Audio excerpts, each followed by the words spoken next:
Hello, everyone. I'm Chester44, house name is Fly, and welcome to this Let's Play of Wrath of the Righteous. Last episode, we took care of a bunch more crusade things, including, I think there was another diplomatic council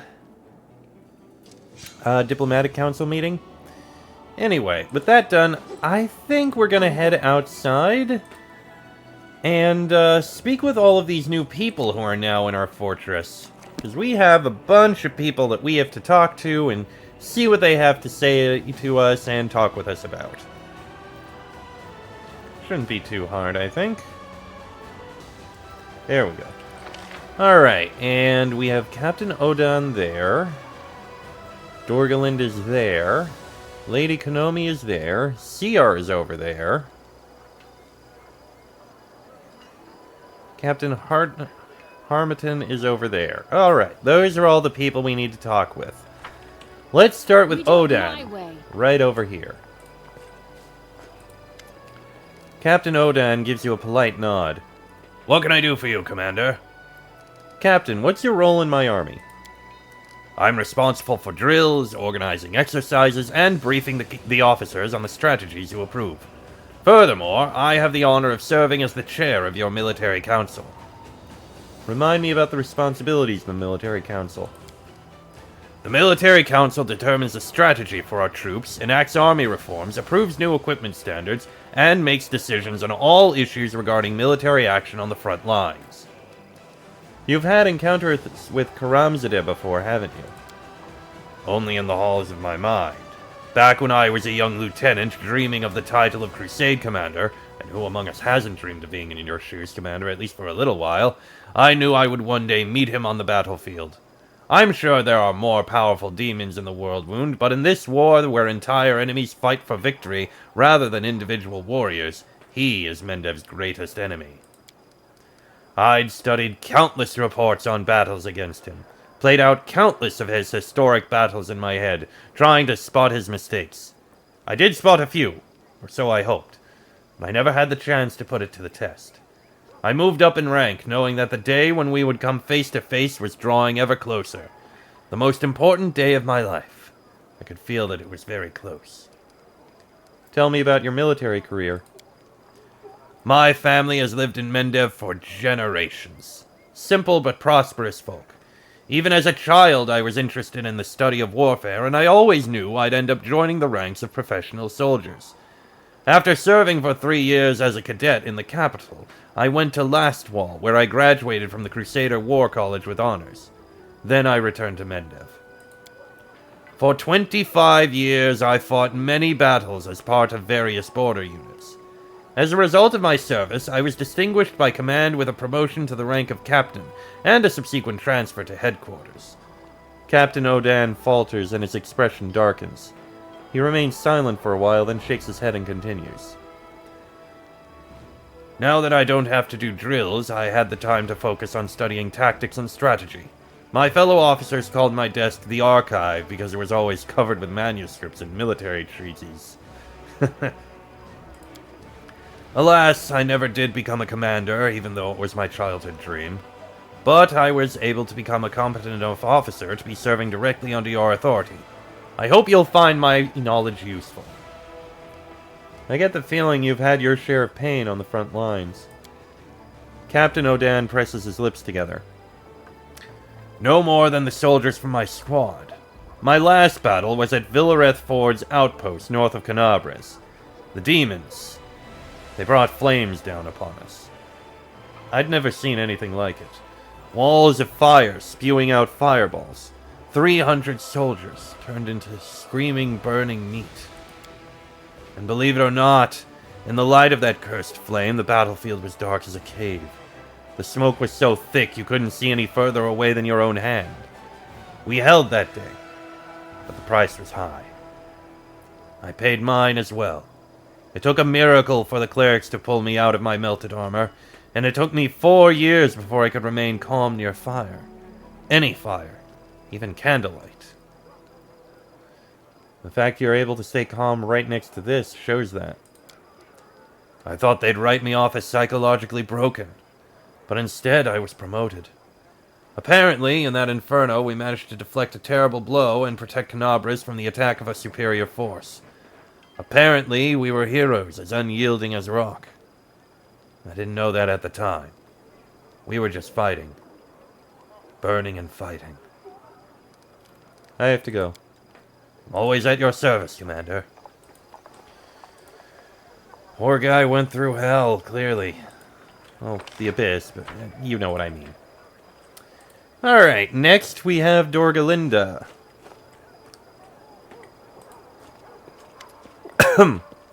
Commander! The middle-aged dwarf salutes you casually. Her face is disfigured by huge, scarred claw marks. One of her eyes is covered by a black patch, but the other is looking at you sternly and intently. Dorgalinda Stranglehold, at your service. What's your role in my army? I am the chief quartermaster in charge of material support. I make sure our brave soldiers are armed, armored, and fed when they go into battle. Or at least 2 out of 3 are. You know how it goes. I'm also the head of the Logistics Council. If we're missing something, I'll report it to you right away. What does the Logistics Council do? Oh, it supplies. What else?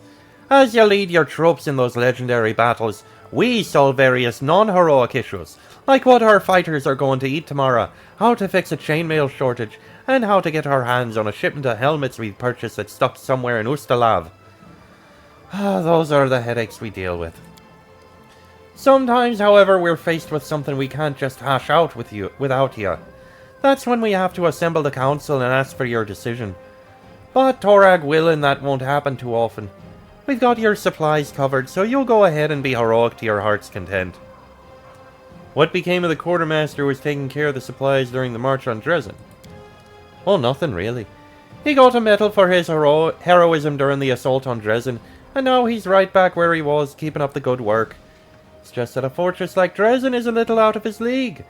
When you need to supply the camp during a march, he's your man, but it takes a different set of skills to be a chief quartermaster. What's with the nickname Stranglehold? Our resident jokesters came up with it when my hand went numb from the wound. She holds up her crooked fingers, withered to the bone. After that, I left the front lines for the supply service. And then I showed every wisecracker that one hand is all you need to keep your supplies in order. My grip really is a stranglehold, you see. All those thieving quartermasters who go out of their way to sell some ammunition on the sly. Scatterbrained officers who lose half a caravan in every skirmish. Civilian milksops who always have a sob story to explain why they can't give anything to the army. They all learned well why people called old Dorgalinda Stranglehold. We have spells that could restore your hand. Spend it on some poor sap whose legs got ripped off in the first battle. Thank you for your concern, Commander, but while we're at war, resources should be sent where they're needed. I'm handling the logistics just fine with one hand. Alright then, I have to go. Good luck on the front lines. We've always got your back. That's our job. I'm sure. Speaking of...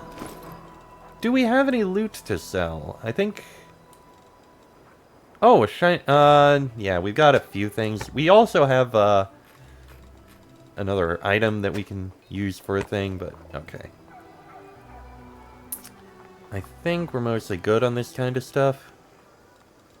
I think I'm just going to move a few things.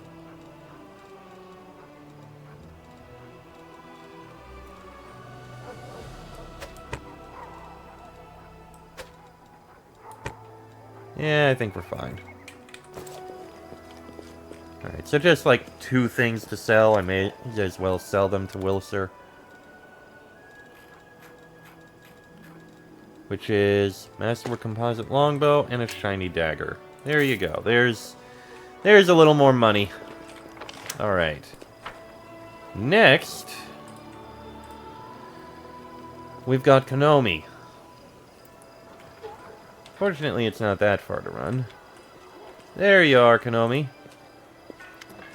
Lady Konomi is engrossed in reading some kind of letter. Upon noticing you, she frowns nervously for a moment, but then greets you with a graceful bow. Commander, how may I be of service to you? What is your role in my army? Oh, don't get me wrong, Commander, but I'm not your soldier. I serve Her Majesty Queen Galfrey. She sent me to head the diplomatic council of the Crusade and consult with you on particularly sensitive matters. What's the diplomatic council and why do I need it? Well, to solve matters of politics, of course.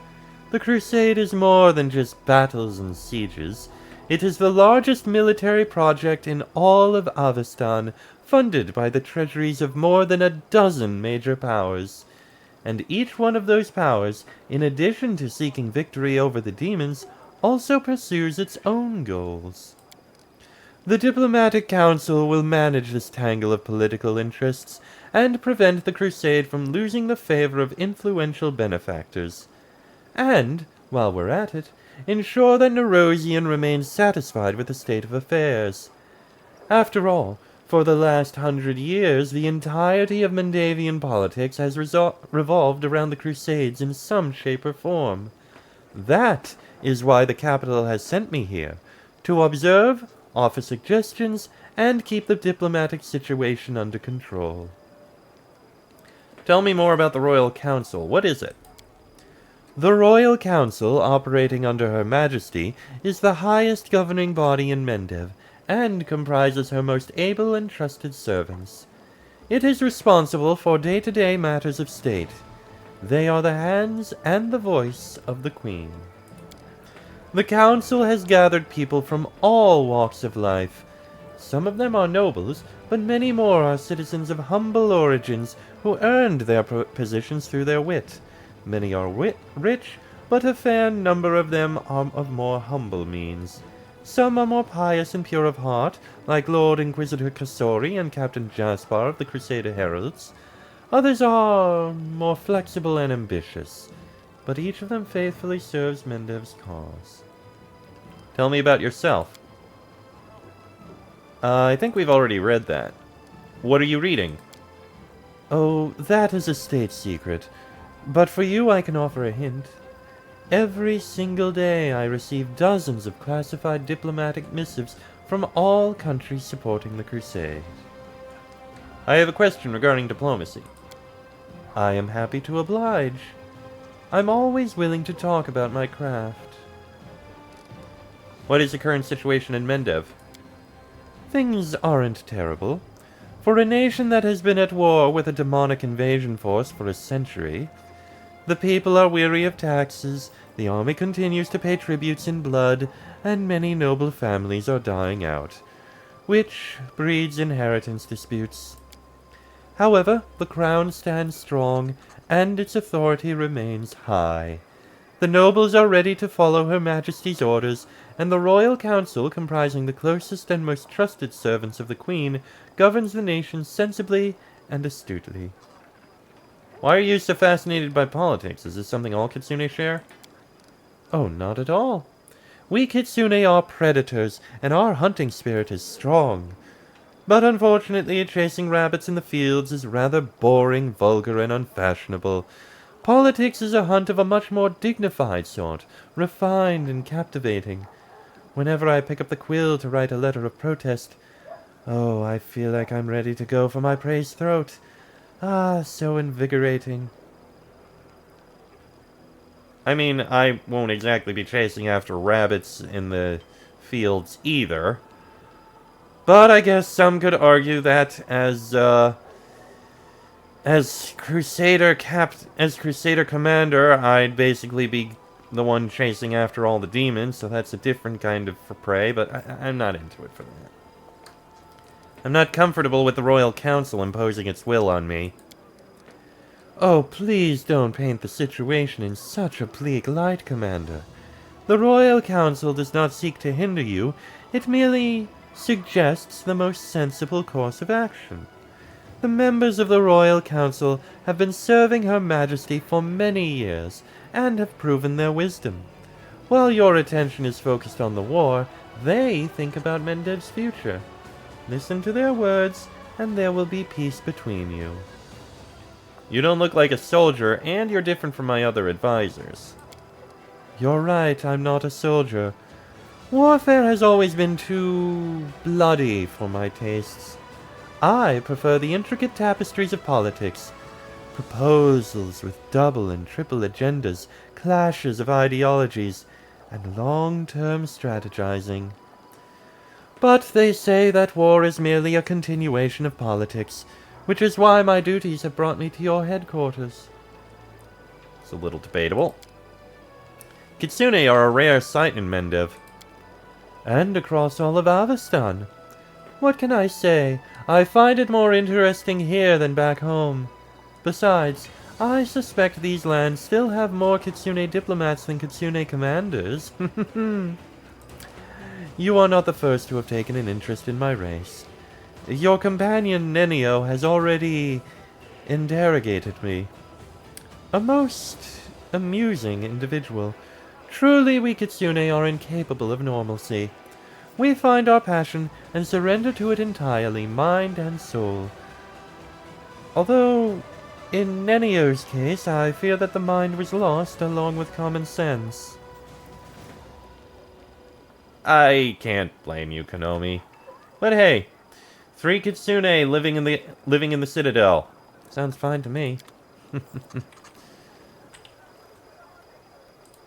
That citizen has some amazing hair, I just noticed. Random, but jeez. Alright. So CR is down here, of all people. And Morvog. Morveg, sorry.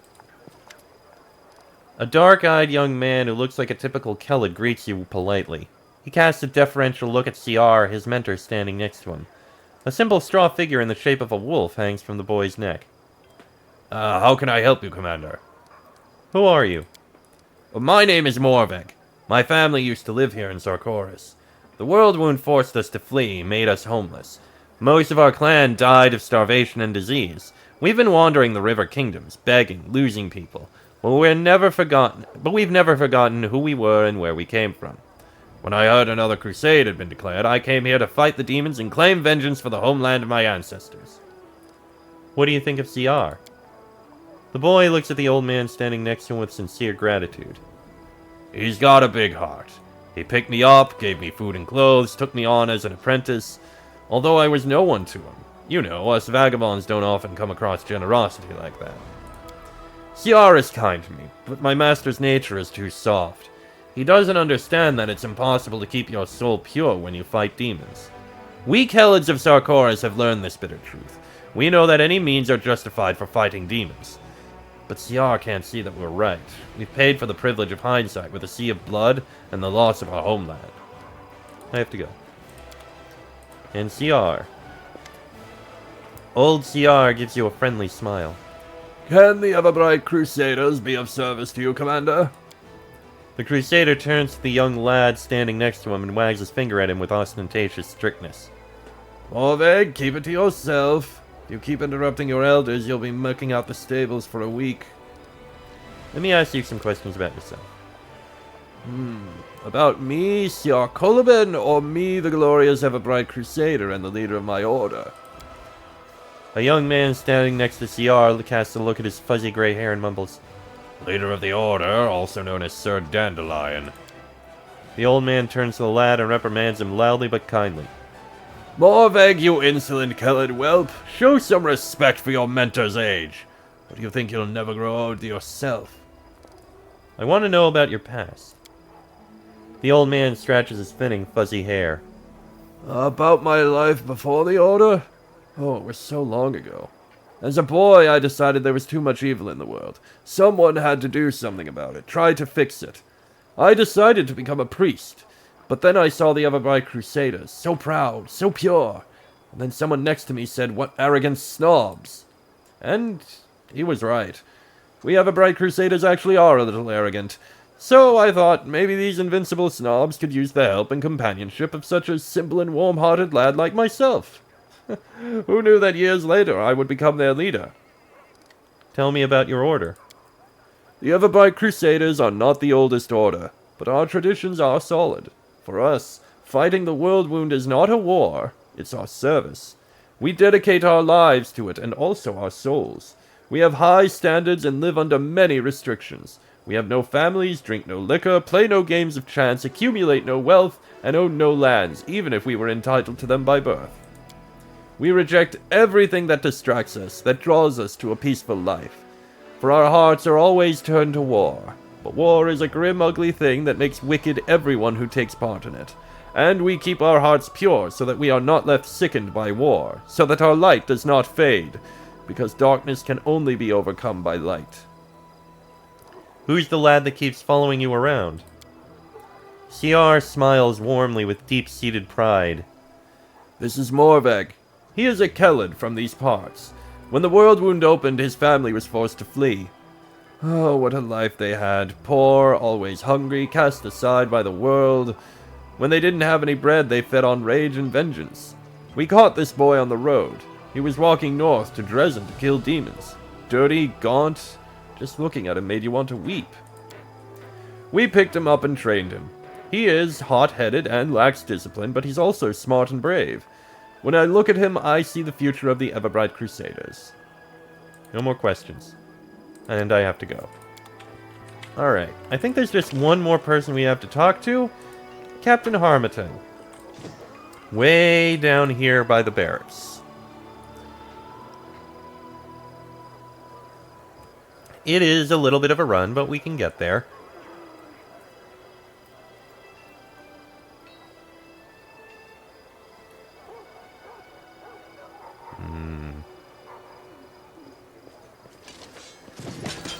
Alright. Oh, Selkind as well. Harmattan is... Okay, I think he might actually be upstairs. But we have Selkind. Sealkind. Sealkind bows respectfully and says amicably, I was hoping you would honor me with a visit. I know you're extremely busy, but I've been eager to meet the person who managed to restore Galarian control over a part of Sarkorian lands for the first time in decades. This is incredibly symbolic. Remind me who you are again? I am Captain Selkind, the commanding officer of a mercenary band called the Blackstone Company. We are the vanguard of an Andoran group of sellswords whose services were paid for by Queen Galfrey. Our advanced forces were sent to Drezen, and I am happy that I was chosen to lead them. Tell me about your mercenary company. The Blackstone Company is proud to be recognized as one of the finest Andoran mercenary regiments. We're not a bunch of unscrupulous sellswords looking to oppress the innocent and serve the tyrants of the world. No, we're adventurers eager to get involved in a dangerous enterprise and leave it with pockets full of gold. And a clear conscience. Which is why we held a vote among our units. We were glad to accept Queen Galfrey's invitation to join the crusade, though some of our commanders did voice their displeasure with the sum she offered. But like I said, we Andorans are the free people who cannot be pushed around and who cannot be bought. Only convinced. You must have stories to tell.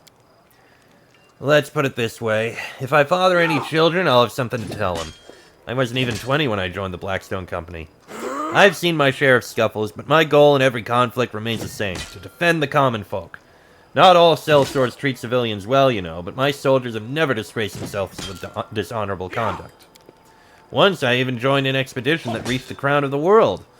I swear I've never neglected such crucial strategic necessities as supplying the troops with worn undergarments after that. Despite not always agreeing with my superiors in the company, I earned my reputation as a competent officer. I always relied on thought-out logistics, exercised caution, and strictly followed tactical doctrine. You look like a soldier to the core. You must have been serving all your life. Who knows what the future holds for me? In my spare time, I study history and applied anthropology. I'm just an amateur, of course, but sometimes I think I could be a decent lecturer. Almost as good as I am an adventurer. Why, I might even find a way to combine the two callings. I was completely smitten when I discovered Sarkorian culture. They were such an interesting people. Just freedom-loving, tenacious. Sure, their traditions were not entirely flawless, but nevertheless, their demise was a great loss for all of Avestan. What good fortune that you have in your party probably the last surviving Sarkorian, and a chief at that. I've not had the opportunity to speak with Master Olesc in person, but I hope to remedy that. I would love to ask him about the Sarkoris he knew. I have some questions about your fascination with Sarkoris. I understand that few people are interested in that subject. Even other anthropologists unjustly neglect it. But I intend to shed light on this chapter of history. If anything remains of Sarkoris, I will find it, no matter how small its shards may be. But plenty of refugees from Sarkoris found a home in other lands. Their culture lives on. Well, that's open to interpretation. Once Sarkorian refugees found themselves in foreign lands and surrounded by strangers, they inevitably began to adopt the culture of their hosts. Have you met Sarkorians from Numeria? By now they are more Numerian than not, and for that I blame the people in power. It was in their interest to erase the cultural identity of the arriving Sarkorians, to forge them into new subjects who had forgotten their homeland. Besides, Sarkoris was never a monolithic entity. It was an alliance of countless tribes, each carrying different cultural baggage, sometimes even contradicting one another. To piece together an understanding of the customs of Sarkoris as a whole, you can't rely only on the knowledge of the surviving tribes. What fascinates you so much about Sarkoris? A sparkle of passion gleams in Sealkin's eyes. They were an amazing people. We're used to treating Sarkoris like a barbaric northern land inhabited by brutish and primitive people who condemn magic and dance to the shaman's tune. But this is our snobbery speaking. In fact, life in Sarkoris was much more nuanced and sophisticated. Behind the false front we erected, there was hiding a nation of skilled craftsmen, wise stargazers, enlightened priests, and clear-thinking chieftains. They were anything but bloodthirsty and brutish. They managed to create a nation without shackling themselves with the bonds of monarchy or thrusting power into the hands of wealthy magnates. They were cultured, spiritual, curious, and they despised injustice.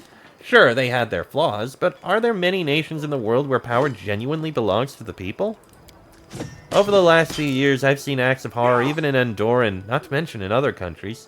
In Sarkoris, power was given to those who earned their authority. I feel that if it weren't for the Whirlwind disaster, they would have given Avestan and the entirety of Galarian a distinct vision of the future where everyone was free and equal. The fall of Sarkoris is a tragedy, and therefore we must expend every effort to collect the pieces of that picture. How do you plan to look for the remnants of Sarkorian culture? I am sending scout patrols to places where, if my assumptions are correct, there may be still Sarkorian refugees hidden in plain sight. I don't believe a whole country can perish without a trace. Among the locations I'm interested in are Pelor's Fall, the mining town of Zasvel to the west of here, the city of Undaran, Bloodwood Settlement, and many others. Of course, some of the company commanders think I divert too many resources to such expeditions, but I couldn't care less. If there are any survivors, we will save them. Have you heard of a village called Wintersun? Actually, that's why I'm here. As soon as I learned you had discovered a settlement where the surviving Sarkorians still live, I volunteered to take command of the company vanguard. It's a fantastic, priceless anthropological discovery, and I hope the devastated lands of former Sarkoris still have little nooks like Wintersun. Alright. Let me know if you need help with your search. Actually, I could use some help. A group of my scouts has gone missing. Presumably they got lost. They're competent and reliable soldiers that I trained personally. Their orders were to carefully and stealthily retreat if they discovered anything dangerous. If you find my men, please give them directions to Drezen. I'd be extremely grateful. Please, let me mark the area where they were headed on your map. And what can you tell me about Sarkorian culture? I studied their traditions, their customs, and their rulers. I know what they loved, and I know what they feared. Did they really persecute mystic practitioners in Sarkoris? It would be historically inaccurate to deny it or to excuse these acts. Yes, Sarkorian society is not perfect. They reacted to mystical power with fear and prejudice. But this particular conflict was deeply rooted in politics. In many countries, mystic practitioners hold vast power due to their special abilities. It's these people who often become oppressors, tyrants, and despots. Yes, the treatment of mystics in Sarkoris was cruel and unjust, but the people united in struggle against a minority that often encroached upon their interests in a very hostile manner. I'm repulsed by the idea of throwing innocent people into prisons, but I'm not naive. Those political realities can't simply be dismissed or ignored. They need to be understood and addressed, because these desperate actions also have a certain logic at their core. Tell me what you find the most exciting about Sarkorian history. Have you ever heard of God Callers? Oh, they are an amazing and fascinating cultural phenomenon. The Sarkorians were a highly spiritual people that revered not only the deities we know, but also a plethora of lesser entities. Tribe gods, clan gods, settlement gods, and sometimes even patrons of individual families. God Callers could contact these beings and become their... how shall I translate it? Companions. They formed a very strong bond. In a way, gods were their spiritual siblings. Well, you can imagine just how different their society was from ours. Union with the divine was a more regular occurrence, and the higher powers intervened in the affairs of mortals more often. And who ruled Sarkoris? Well, that's an interesting question.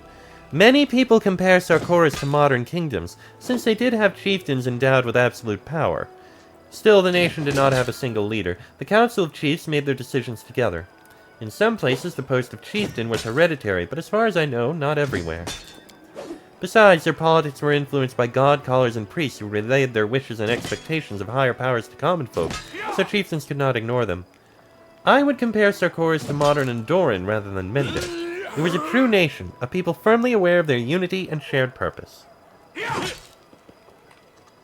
Satisfied my curiosity, I have to go.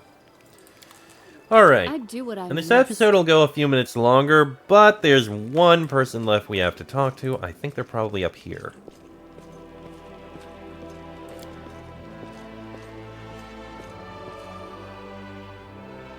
It makes sense that they'd be up here anyway, since they weren't on the ground floor. Yep, there you are, Harmattan. Commander! An aged, dark-skinned Garundi man with sharp features addresses you with a confident smile. Instead of hair, his head is covered in sparkling crystals, clearly identifying him as an Orient. Captain Harmattan, at your service. What are your responsibilities in my army? Enlisting, screening, and training recruits. Furthermore, by Her Majesty's order, I was appointed as the chair of your staff council. As he mentions Galfrey, his voice assumes a tone of deference and reserved pride. Tell me, Captain, what does the staff council do? In short, we make sure that whenever orders are given, they are executed properly. Our job is to keep the soldiers' morale high, so they always follow their officers' commands without question. As for the officers themselves, we look out for any unseemly or incompetent types who subvert the troops' trust. I will report any staff-related issues to you, suggest solutions, and ensure that your directives are followed. Tell me about yourself. Affirmative. I hail from Osirion. My parents were caravanners. They knew the entire length and breadth of the desert, fearing no heat, thirst, or wind. They told me that I was born after they miraculously survived a fierce sandstorm, one that raged for 5 days straight, blocking the sun out of the sky. We call sandstorms like those Harmattans. I don't know if that made me the way I am, but I do know that they named me after that sandstorm. I didn't follow in my parents' footsteps. In truth, I feel uneasy in the desert. Among the dunes, I feel like I'm trudging through a swamp. Instead, I enlisted in the army of His Majesty Kemet I. He had just ascended the throne after throwing out the Kelishite yoke and returning Osirion to its independence. I soldiered in the infantry for exactly 100 years. I saw and shed no shortage of blood, both mine and that of others. In other words, I performed my duty to my homeland. But the older I got, the stronger a nagging voice in my heart grew. It kept telling me that I was not fighting for what I should have been. Homeland or not, there was a war in this world that meant more than all the others. I went to a temple of Ra, made my sacrifice, and prayed, "O King of Heavens, set me on my path." That same night I had a dream. I was a sandstorm flying above endless sands as if I had falcon's wings. Over the desert, the sea, and the forests, right toward the world wound. My God had shown me the path that was clear as day. I resigned and left for faraway Mendev. For 24 years I'd served Her Majesty Galfrey, had a good taste of the abyss. Then that whole disaster in Canabras occurred and the Queen called for a new crusade. And here I am, fighting under your command. Alright. Thank you very much. And with that, I am going to end this episode here.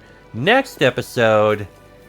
You know what? I think we should actually head over to the east and speak with those friends who want to speak with us after we have become an Azata. It's just to the east. It's a very short trip. And then after that, I think we'll be making our way to deal with that dragon. But that'll be in the next episode. So until then, I am Chester44, also known as Falai. That is me. This has been a Let's Play of Wrath of the Righteous. And I shall see you all next time.